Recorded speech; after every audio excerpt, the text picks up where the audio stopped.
bonsoir à tous, vous qui regardez les vidéos, que ce soit le jour ou la nuit, ici DVD Pro Catch.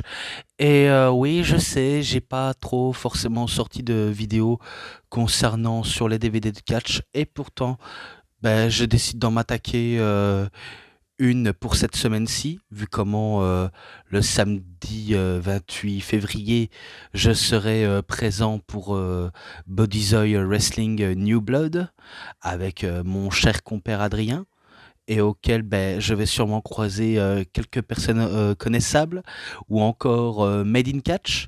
Donc c'est sûr que je serai présent et que je vais bien sûr filmer l'événement en sachant que s'ils sont forcément d'accord. Et bien sûr, lorsque je vais rentrer, ben, il y aura le show Elimination Chamber qui sera le 1er mars à 1 heure du matin. Donc c'est sûr, je serai hyper chargé et bien évidemment, je sortirai la première vidéo sur Elimination Chamber avant de vous la sortir, celle de Bodyzoy New Blood. Voilà, tout simplement, comme ça, vous le saviez. Mais là, aujourd'hui, c'est uniquement un DVD de WWE auquel vous venez de voir. Sur la miniature, bien évidemment, donc je le précise. Et du coup, ben, celui qu'on va s'attaquer, c'est celui-ci, donc The Best of Confidential, un peu comme un Before the Wear Superstar. Et d'ailleurs, ça fait vraiment page de magazine. Donc là, on voit quasiment, par exemple, le Montreal Screwjob, euh, l'histoire auquel bah, il y avait Steve Austin qui voulait bah, tout simplement vraiment quitter la compagnie. Là, on a Trish Stratus, la DX qui essaye d'envahir la WCW. Donc voilà, ensuite il y a Booker T. Et après, tout ce qu'il y a avec Kurt Angle, Randy Orton, Jimmy Snuka, British Bulldog, Booker T, et sa Spinarulli, et j'en passe d'autres. Donc voilà tout. Donc là, on a du Eric Bischoff, Randy Orton, British Bulldog, et le titre World Heavyweight de l'époque. Donc ouais, il n'y a que des trucs à en dire, même si forcément je décide de m'attaquer au moins top, parce que selon moi, ce disque-là n'est pas aussi top qu'on pourrait le dire, si ce n'est que même si on apprend un peu plus sur tout ce qui est catcheurs divers et variés, bref, ça peut être une bonne découverte pour beaucoup. Oui, désolé, je tremble ma caméra parce que mon trépied a décidé de trembler alors que je vous demande de ne pas trembler. Donc voilà. Donc là, on a tout ce qui est chapitre. On dirait un forme de documentaire sur tous certains aspects. Donc là, c'est marqué en numéro un. Eric Bischoff rejoint la WWE. Ouais, ça c'est quand Vince McMahon faisait une annonce et qu'il voulait faire de Bischoff son général manager de Raw. Puis il y a le numéro 2, la situation un peu compliquée avec Stone Cold Steve Austin. Ça, c'était, je crois, en 2002, auquel ben, forcément Stone Cold n'était pas trop forcément d'accord avec les idées reçues par les créatifs, des bookers de l'époque ou même qui sont encore au poste actuellement. Eh ben, il rejetait les idées que McMahon lui proposait, ou même d'autres scénaristes, et que surtout il voulait pas affronter Brock Lesnar parce qu'à l'époque c'était un petit peu prévu lors d'un tournoi du King of the Ring qu'il affronte Brock Lesnar, mais sauf que Stone Cold a quasiment refusé parce qu'il ne voulait pas bah, affronter Brock Lesnar si on construit pas une rivalité entre les deux. Donc ça, bien sûr, il a complètement rejeté l'idée et que selon lui, c'est pas du bonne affaire. Donc après, d'une part, on comprend sa décision, mais selon les Kadir, il n'a pas été très professionnel et qu'il s'est barré peu de temps après, puis il est revenu Et que oui, c'est vrai que ça aurait tellement de la gueule de voir un Steve Austin contre Brock Lesnar s'ils auraient construit une rivalité. Bon, certes, ils ont voulu la faire en 2004, et que oui, on va dire que c'était entre Brock et Stone Cold, mais il y avait Goldberg dans l'équation. Donc, mais après, on parle plus d'un match un contre un avec une histoire racontée, hein. On parle plus de ça, mais ce qui est dommage, c'est que ça n'a pas été fait malheureusement. Donc, quel dommage. Bon, après, bien sûr, des histoires de conflits internes et tout, ça existe partout dans le monde du catch. Puis, on a Kurt Angle qui est en numéro 3 là, donc celle-ci. Donc, Kurt Angle qui va dans un salle de gymnase de allez, d'Olympique de lutte, auquel ben, il avait déjà fait ses preuves par le passé, et auquel, ben, justement, grâce à ce club école auquel il vient prendre visite, ça lui a permis d'avoir du succès dans la lutte professionnelle, jusqu'à ce qu'il atteigne ben, le catch professionnel, tout simplement. Bon, après, lutte, catch, ouah, peu importe. Donc, ouais, je pense que tout a été dit pour le coup, si ce n'est que il est là, il visite son club de gymnase auquel il a pu faire ses preuves, et que il salue des petits jeunes au passage de l'époque, bien sûr, les petits jeunes de l'époque. Et voilà, j'ai pas trop grand chose à dire. Maintenant, ben, numéro 4, The Ops Competition. Euh, Il me semble, si je dis pas de bêtises, c'est une compétition de basketball, parce que je me rappelle qu'il y avait Bradshaw, donc JBL, John Bradshaw Layfield, qui faisait un concours de panier de basket avec le Big Show et avec une dont j'ai un petit peu oublié le nom. Donc ma foi, désolé si j'ai oublié. Puis maintenant, bah, en numéro 5, ça parle de The British Bulldog, Davy Boy Smith. Oui, ça parle directement de lui. Et si ce n'est que ça a été un bon catcheur anglais, malgré qu'il avait bah, le peu de charisme. Mais ce qui est sûr, c'est que son catch bah, était très étonnant pour un grand gars musclé de son gabarit qui arrive à faire bah, un très très bon match. Bon, maintenant, on va dire que ça sert à quoi faire des bons matchs si ce n'est que tout le monde fait quasiment la même chose.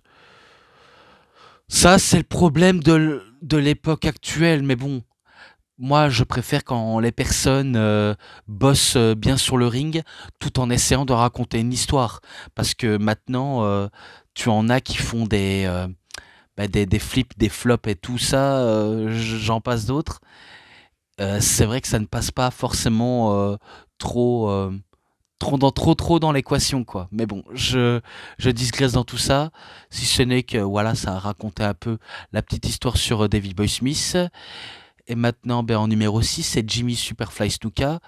Alors bien sûr, je vais pas parler de l'homme en soi, parce que je pense que l'homme ou le catcheur, peu importe de ce qu'on pourrait dire à propos de Snuka, certes, l'homme, il a été pas un monsieur très sympathique, on va pas se le mentir, mais un catcheur qui a pu, certes, nous prouver de sacrées prouesses physiques, même si ça n'a pas toujours été bah, la grande forme, on va pas se mentir envers la plupart de ses collègues. Donc ça parle justement de ses exploits, notamment son fameux passage auquel il avait fait un splash du haut de la cage et auquel ça a marqué beaucoup les esprits pour les vrais fans de l'époque, comme un certain Bubba Ray Dudley ou Mick Foley. Bref, je pense que j'ai pas trop besoin de trop en dire. Puis numéro 7, Bobby the Brain Heenan. Donc tout simplement un des managers les plus brillants de l'époque, et auquel ben, c'est vrai qu'on n'en fait pas deux des Bobby Heenan, comme on peut pas faire deux des Paul Heyman, et j'en passe de d'autres managers très talentueux.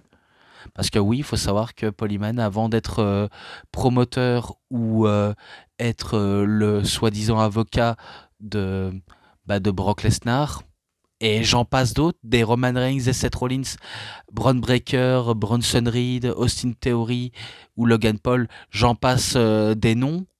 Bah, disons que dans les époques comme ça, il était bien sûr photographe, mais il avait également bah, une petite touche pour le côté managing, et j'en passe d'autres. Donc bien sûr, il y avait managé des Stone Cold, des Undertaker, si je dis pas de bêtises, à l'époque de la WCW, des Brian Pillman et d'autres. Mais bon, ce n'est pas de lui auquel on parle, mais bien sûr de Bobby Heenan, en sachant que c'est vrai qu'il a des sacrés noms parfois qui reviennent dans son écurie, et auxquels ben, ça me surprendrait pas que Don Callis se soit inspiré de Bobby Heenan. En tout cas, rien n'est impossible. Ensuite, ben, numéro 9, The Miz in One. Enfin, The Miz of WCW. Ça, c'est quand la WWE a acheté la WCW, et auquel ben, c'était pas uniquement que WCW, mais aussi la ECW. Donc c'est sûr que ça a mis fin direct à une concurrence. Et puis ben là, on parle de l'histoire des championnats du monde de la WCW, donc le titre du monde poids lourd Big Goldbed, comme on l'appelle, et, et auquel ben, on nous fait cette petite history. Pareil pour le numéro 11, WCW Champion. Donc c'est sûr qu'on nous parle de ce titre, et auquel il y en a accueilli des plus grands catcheurs. Même ceux qui n'ont pas forcément trop eu de succès avec le titre ont quand même obtenu le titre, quoi qu'il en coûte. Et ça, bien sûr, pour beaucoup qui font des analyses critiques et j'en passe d'autres, on s'en rend pas forcément compte. Et pour certains fans ou vidéastes qui sont pas très objectifs, parce que voilà, moi ça m'intéresse pas les autres promotions, moi il y a que la WWE qui compte et rien d'autre. Bon, je peux comprendre qu'on peut pas trop forcément aimer certaines choses, mais après moi voilà, j'ai un certain penchant auquel j'aime et auquel ben, je préfère y mettre du mien plutôt que trop m'y forcer, quoi. J'ai pas trop de trucs à en dire. Puis numéro 12, parce que vu comment c'était numéro 10 et numéro 11, qui parlaient du même titre. Regals as Reptile, donc Régal et ses reptiles. Donc je pense qu'à l'époque il possédait un lézard. D'ailleurs, il nous montre son lézard également. Je parle bien sûr de son animal de compagnie et pas de ce qu'il a entre les jambes. Voilà, c'est gratuit, je préfère vous le dire. Mais bon, ça parle de son lézard, et auquel ben, il nous montre son petit déjeuner. Et ces petits déjeuners, c'était ben, des souris blancs, et auquel il se régale. Auquel, bien sûr, je veux pas faire de jeu de mots, parce que William régale, il se régale, son lézard se régale. C'est vrai que ça fait un jeu de mots, mais j'ai pas envie trop en plaisanter là-dessus. Si ce n'est que voilà, il nous montre ça, et j'étais en mode, je peux comprendre qu'ils peuvent adorer ça, mais pour moi, en montrant à la télévision ou même dans un genre de reportage, c'est un petit peu dégueulasse. Bref, ça c'est que mon avis.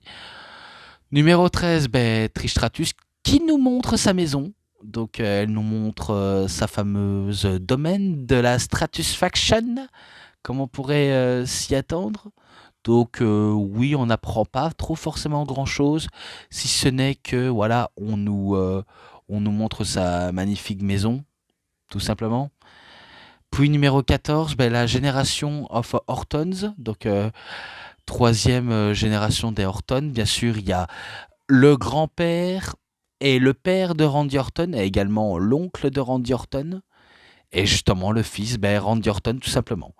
Donc c'est sûr qu'il y a une sacrée dynastie des Horton, même si ça commence avec le père et le fils et le arrière-fils, et un autre fils, bien sûr. Donc je parle bien sûr de Cowboy Bob Orton, Barry O, qu'on peut l'appeler Barry Orton, et bien sûr de Randy Orton. Et je ne sais pas s'il y aura d'autres à l'avenir, des membres de la famille Orton qui vont sûrement faire son apparition à la WWE. J'en ai strictement aucune idée, si ce n'est que dans la troisième génération des Orton, on pourrait dire que Randy Orton a plus marqué les esprits, a fait beaucoup mieux que son grand-père et son père, et que je pense pas qu'à l'avenir, il y aura un autre Orton qui fera mieux que le précédent. Honnêtement, j'en ai aucune idée là-dessus. Puis, ben, on a en 15e, donc Samoan Family Tree, donc l'arbre généalogique de la famille Samoan, et auquel ben, ce sera Rikishi qui sera au programme. Et bien sûr, il nous parle bien sûr de ses cousins, de ses neveux, et également de ses fistons, si je dis pas de bêtises. Bref, vous saviez, la famille des Samoans, c'est tellement gros, tellement grand, et auquel, ben, c'est vrai ils sont beaucoup dans cet arbre généalogique. Rien à voir avec les MFT de Solo Sikoa, donc rien à voir avec lui. Mais bon, plus j'y pense, plus je préfère de pas trop forcément mis, euh, mis au busquet. J'ai pas d'autres trucs à dire. World's Oldest Wrestling Fans. Donc les plus grands fans de tout le circuit du catch. Ouais, ok, c'est pas mal. Mais bon, j'en ai peu à faire. Puis Booker T, Miss Leven Kirland. Donc là, bien sûr, ça c'était l'époque où Booker T il était quand même ultra hot, ultra chaud dans le milieu du catch, et auquel ben, il nous parle de ses exploits, notamment lorsque il devient champion du monde poids lourd de la WCW, alors qu'il était champion des États-Unis de la WCW. Oui, parce que pour ceux qui ne savent pas, le titre des États-Unis, avant que ce soit du côté de WWE, c'était du côté de WCW. Mais ça, bien sûr, beaucoup ne le savent pas. Et là, maintenant, on parle bien sûr en numéro 18, et c'était la fin. Brett contre Sean, Montreal Screwjob 1997, ou 97 si vous préférez. Donc, bien sûr, cette affaire-là, vous la connaissez. Est-ce que j'ai vraiment besoin de vous l'expliquer? Pas forcément, vraiment pas forcément. Et d'ailleurs, ben, vu comment c'est la fin de ce programme, eh ben, je préfère qu'on retourne, parce que en extra, donc en bonus, on a des matchs. Et le premier match, tout simplement, c'est Jimmy the Superfly Snuka contre Ray Stevens au Madison Square Garden de New York. Le... Alors, si je dis pas de bêtises, c'est le 28 du 12 1982.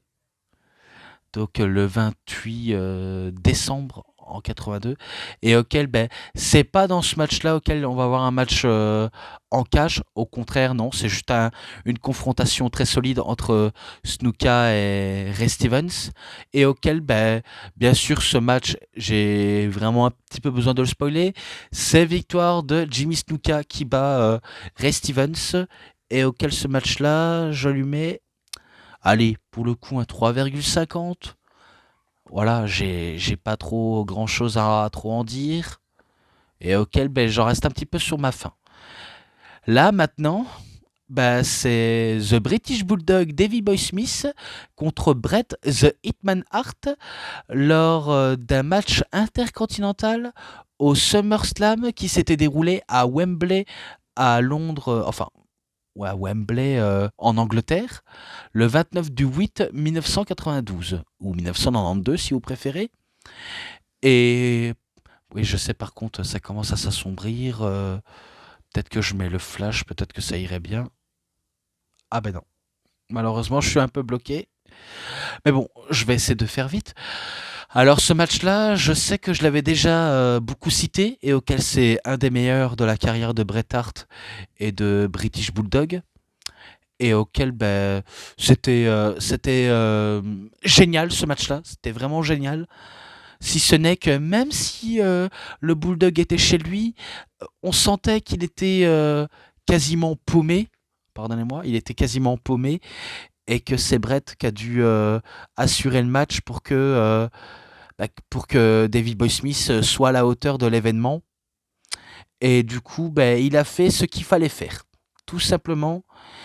Et bien sûr, ça va conclure par une victoire de Bulldog qui fera le petit paquet sur Bret Hart et auquel il devient le nouveau champion intercontinental et qu'à la fin, lui et sa sœur, donc Bret Hart et Diana Hart, sa sœur, et la femme du British Bulldog, parce que oui, elle est deux à la fois, se prennent dans les bras, célèbrent avec le public, et voilà comment se clôture ce SummerSlam 92 de toute beauté, comme dirait l'autre. Donc voilà tout. Donc je vais couper un peu la vidéo pour activer mon, mon LED pour que voilà, il y a un peu plus de lumière parce que vu comment je n'ai pas cette fois-ci recouvert ma fenêtre de rideau et que maintenant je dois faire tout mon nécessaire parce que j'ai pas envie que ce soit trop assombri. Donc à tout de suite. Donc voilà, j'espère que c'est mieux comme ça. Donc même si vous n'avez pas forcément trop vu là, je vous laisse faire pause parce que vous pouvez faire pause la vidéo et de voir ce qui est écrit si vous l'avez pas si bien vu. Donc voilà, j'espère que ça vous convient. Et pareil de ce côté-là, si vous voulez faire pause également. Et ben justement, voilà, je poursuis encore mon histoire. D'ailleurs, à propos de ce match-là entre Brett et Smith, euh, j'ai toujours gardé la note de l'époque, c'est 4,10 auquel j'ai noté. Et là, maintenant, on va parler encore un autre match avec Brett qui coïncide avec le Montréal Screwjob pour le titre de la WWF au Survivor Series le 9 du 11 1997 ou 1997 si vous préférez. Et auquel, est-ce que j'ai vraiment besoin de vous l'expliquer, hein, en sachant que je sais qu'il y a un des Survivor Series anthologies que je vais sûrement en parler. Ouais, parce que je sais que j'ai ça à en parler et ce qui est sûr, c'est que il y aura tellement de choses à dire. Je vais pas vous mentir, il y aura tellement de choses à dire que, euh, que j'en perds mes moyens d'en parler de certains mots. Mais vous saviez, vu comment Bret Hart devait quitter la WWE pour rejoindre la concurrence de l'époque WCW, donc c'était l'occasion pour lui de céder son titre à Michaels, sauf qu'il ne voulait pas, il préférait de, de se défaire du titre au lendemain de Survivor Series, mais sauf qu'il n'y a pas eu de compromis, d'un arrangement pour que ça soit fait et lieu. Et du coup, franchement, ça a mené à un bordel fou comme pas possible et que Vince était très parano à ce sujet, vu comment il commençait plus à avoir autant de confiance en ses ex-poulains qui les avaient crus. Et du coup, voilà comment s'est passé ce qui s'est passé. Le match, on va dire qu'il était bon, mais vu comment il y aura la douille à la fin, c'est sûr c'était pas non plus tout au top. Bon après, il y en a qui vont sûrement défendre les intérêts de WWE et j'en passe d'autres. Euh, pour ceux qui pensent comme ça, bah, j'ai pas trop quoi dire si ce n'est que si vous avez quelque chose à me dire pour justifier les actes, ok, je vous écoute avec impatience. Enfin, je le dirai avec impatience si bien sûr vous soyez si objectif et et qu'il y a un contexte ou également bien sûr des arguments. Parce que si vous défendez ça aveuglément alors qu'il n'y a pas d'argument, je ne prendrai pas tout ça au sérieux, forcément. Donc bien sûr, on sait ce que ça a mené. Sean qui effectue un sharpshooter sur Brett et que l'arbitre Earl Hebner qui voit la scène là, il sait que Brett n'a pas abandonné, mais il décide de faire sonner la cloche tout de même parce que c'était Vince qui a demandé qu'on sonne la cloche. Et du coup, ça a mené ce que ça a mené. Vu comment, à la fin, Brett, il crache au visage de Vince. Et au moment où il était prêt de prendre sa douche, enfin, d'aller se rhabiller et de prendre sa douche, eh ben, il croise Sean et il dit: «Est-ce que tu étais dans le coup?» Ce dernier, bien sûr, ment, va dire que: «Je jure devant Dieu, j'étais au courant de rien». Et puis, après une confrontation avec Vince McMahon, c'est sûr qu'il va lui mettre une sacrée patate et qu'il quitte définitivement la WWE jusqu'à ce qu'en 2002, il a trouvé un arrangement avec la compagnie de Vince McMahon. Même s'ils étaient en froid, il a tout de même été dans le Hall of Fame en 2006, puis il était de retour en 2010 pour, euh, pour faire quelques petits runs par-ci par-là. Mais du fait qu'il a au moins eu disons, l'aisance de se réconcilier avec son employeur et quelques personnes. Pourtant, Shawn Michaels aussi, hein, et pourtant à l'époque, c'était pas non plus quelqu'un de très, très bienveillant à l'époque, hein, Shawn. Je tenais à vous le préciser. Donc voilà tout. Et maintenant, pour terminer, c'est pour tout simplement deux titres qui étaient en jeu, donc on pourrait dire le gagnant prend tout. Entre Booker T contre The Big Papa Pump, Scott Steiner, et c'était le titre du monde poids lourd de la WCW, et le titre US, donc des États-Unis, Heavyweight Championship, qui était en jeu lors de WCW Nitro le 26 du 3 2000. Attendez, parce que là j'ai du mal. 2001. Donc il me semble, je sais pas si c'est un des derniers épisodes de Monday Nitro, donc The Monday Nitro de l'époque 2001, parce que je sais qu'on a déjà eu, enfin je sais qu'il y avait eu le dernier match entre Sting et Ric Flair, donc ce serait peut-être pas impossible le dernier match entre Booker T et Scott Steiner lors d'un épisode de Nitro, et auquel, ben, certes, Scott Steiner était champion du monde de la WCW et Booker T champion US de la WCW. Et c'est sûr que les deux, ça a envoyé du lourd, ça a envoyé clairement du lourd. Et qu'au passage, j'ai oublié de citer entre Shawn Michaels et Bret Hart, c'était un 3,20. Et concernant ce match-là entre Booker T et Scott Steiner, certes, ça a mené du tout à tout au tout, avec les prises et j'en passe d'autres. Et pourtant, ça va se terminer avec un Booker T qui va sortir grandi de cette confrontation entre ce choc des titans, entre lui et Scott Steiner. Vu comment la prise de Booker T, c'est le rock bottom, eh bien pour Booker T, c'est The Bookend. Oui, parce que avant que son finish ne soit que le coup de pied en ciseaux, il avait un double finish, et ce double finish était le bookend. Et maintenant qui est aujourd'hui reprise par Trick Williams. Et du coup, c'est grâce à cette prise-là auquel il va devenir champion du monde. Donc non seulement il est champion des États-Unis, mais également champion de la WCW pour la... je sais pas si c'est pour la troisième ou quatrième fois, ou comme il aimait à dire, five time, five time, five time, five time, five time, five time. Donc 5 fois, 5 fois, 5 fois, 5 fois, 5 fois, 5 fois champion du monde des poids lourds.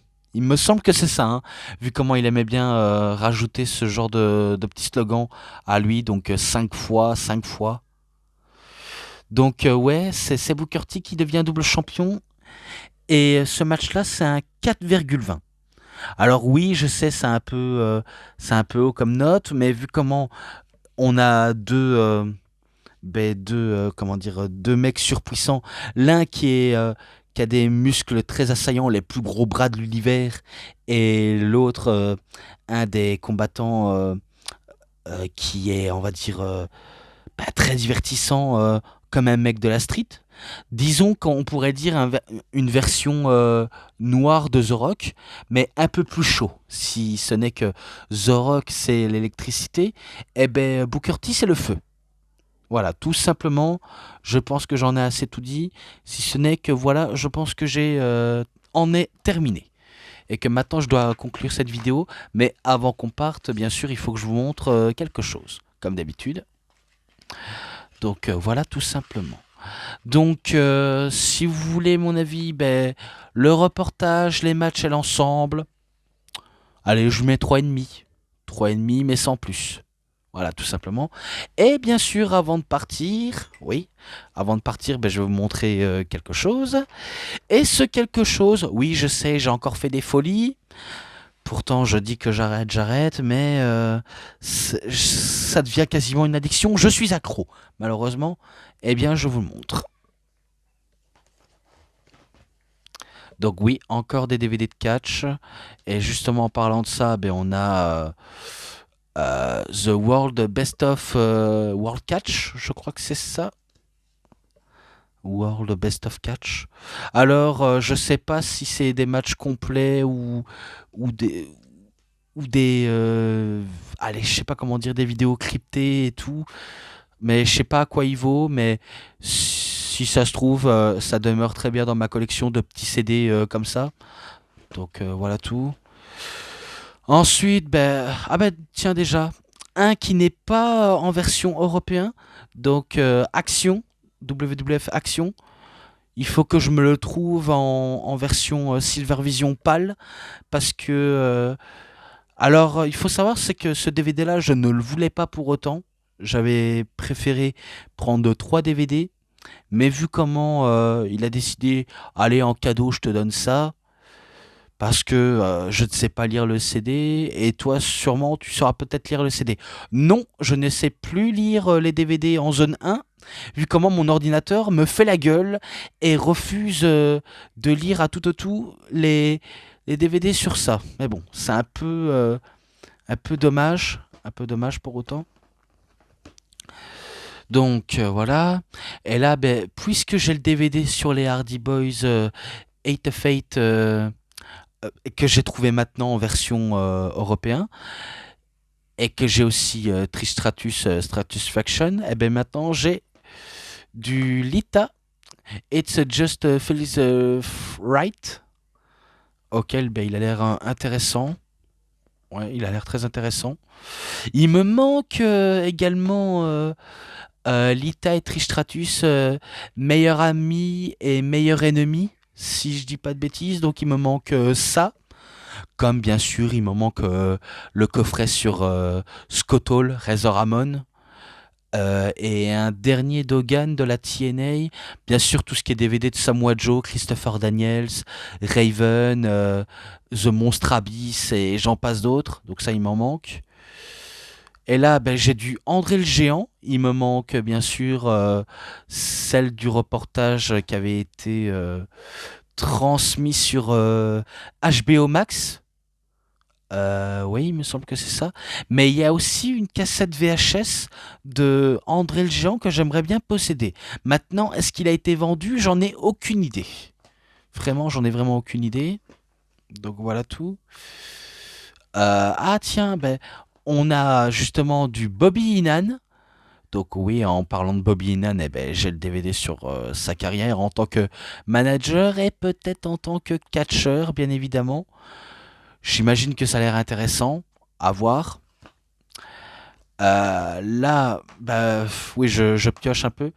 Sur les Road Warriors, donc les Legend of Doom, donc The Life and Death for the Most Dominate Tag Team in Wrestling History, donc la vie et la mort de l'équipe la plus dominante de l'histoire du catch. Et que c'est sûr que ça aussi, il y a pas mal de choses à en dire. Si ce n'est que, voilà, je pense que j'ai un peu dit sur ça. Je sais qu'il manque encore un DVD des Road Warriors, ou peut-être quelques-uns. Bref, je ne sais pas. Et là, c'est The Spectacular of Legacy of AWA, donc American Wrestling Association, la AWA. Voilà. Et que il y en a eu pas mal de catcheurs qui en sont passés par ici et auxquels il y en a qui ont été des superstars. Mais ça, bien sûr, j'en ferai peut-être une vidéo là-dessus, mais pas pour tout de suite et directement. Donc voilà tout. Et là, un coffret de 3 DVD sur The American Dream, Dusty Rhodes. Voilà, ça raconte son histoire à Dusty Rhodes. et auquel, ben, certes, ça fait un bon petit moment que j'essaie de le prendre, mais à chaque fois, je, je me rebusquais de ne pas le prendre, alors qu'il y a pas mal de choses à en raconter. D'ailleurs, j'aime bien, ça fait un peu livre d'histoire, donc c'est assez sympa. Donc voilà tout. Et là, ben, sur les deux là maintenant. Donc, Ladies and Gentlemen, my name is Paul Heyman. Donc, le coffret sur Paul Heyman. Il y a pas mal de choses à en dire sur sa carrière. Et sur Eric Bischoff, The Sports Entertainment Most Controversial Figure. Donc, si je décris bien, ça décrit tout simplement Eric Bischoff, la figure bah, du sport divertissement le plus controversé de l'histoire. Donc c'est sûr qu'il y a aussi des trucs à en dire sur Eric Bischoff et que je pense que maintenant j'en ai assez dit. Ce n'est que voilà, je pense que j'ai tout dit.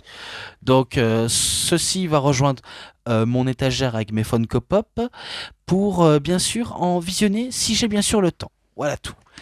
Et là, maintenant, je décide de conclure cette vidéo. Donc, voilà, c'est tout pour cette vidéo de review. C'était DVD Pro Catch. J'espère que ça vous aura énormément bien plu. Et si vous avez aimé cette vidéo de review, bah, vous savez ce qu'il vous reste à faire. Et d'ailleurs, avant que je vous quitte là-dessus, parce que oui, parfois je me précipite un peu trop vite, il faut savoir, c'est que hier, j'avais été sur le live Twitch, bien sûr sur Discord avec ce très cher Jimbo Wrestling qui faisait, on va dire, partie un peu du groupe avec InfoCatch, auquel je décide de saluer. Et d'ailleurs, si vous adorez le contenu de Jimbo Wrestling, bah, vous pouvez toujours vous abonner à sa chaîne, comme bien sûr à la mienne, faut pas oublier aussi la mienne, et également à mes compères tels que The OG, Thrillerman, et également MDX, Gale, et voilà. Voilà, pour ça, n'oubliez pas. Donc j'espère que Jimbo Wrestling a regardé cette vidéo jusqu'au bout. Pardonnez-moi si j'ai un peu le hoquet, mais j'espère qu'il a regardé et auquel j'espère qu'il a été très attentif sur ce que j'ai dit. Voilà tout. Donc voilà, je pense que j'ai tout dit pour ça. Donc voilà, si vous avez aimé ce que vous avez vu quoi dans cette vidéo, vous savez ce qu'il vous reste à faire. Likez la vidéo, commentez, partagez, abonnez-vous à ma chaîne et cliquez sur la petite cloche pour avoir plus de notifications et des prochaines vidéos. Et moi, comme d'habitude, je vous dis bonne journée, bonne soirée à tous. Au revoir tout le monde pour une prochaine vidéo. A plus à tous les fans de catch. Allez, bye bye tout le monde.